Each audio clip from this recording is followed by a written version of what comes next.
One of the nations most committed to supporting the US in Afghanistan was the UK. But that loyalty came at a high price, both human and financial.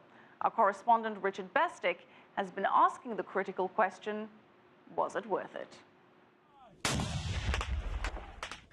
As Britain's battle in Afghanistan draws to a close, the counting of the cost begins.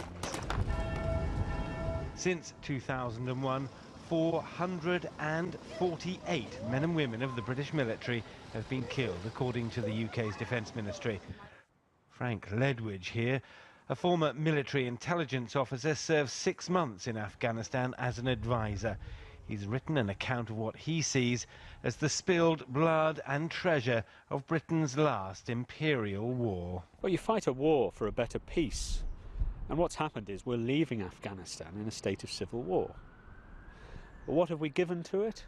In Helmand, where we spent most of our money, what's been accrued to Helmand? Very little, if anything.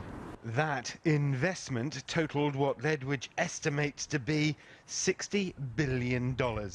Much of it targeted at the eradication of opium production.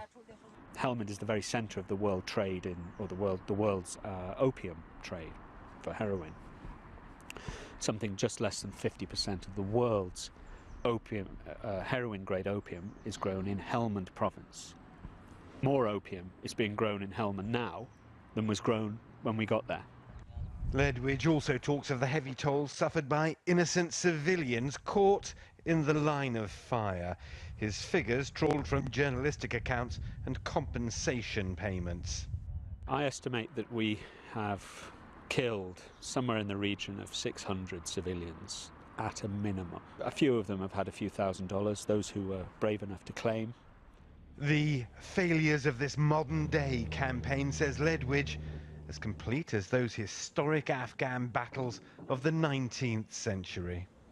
There is then a credible body of opinion in Britain that believes the UK's Afghan adventure was both wrong and harmful, that the country failed to learn the lessons of its ancient history. Richard Bestic, CCTV, Cambridge.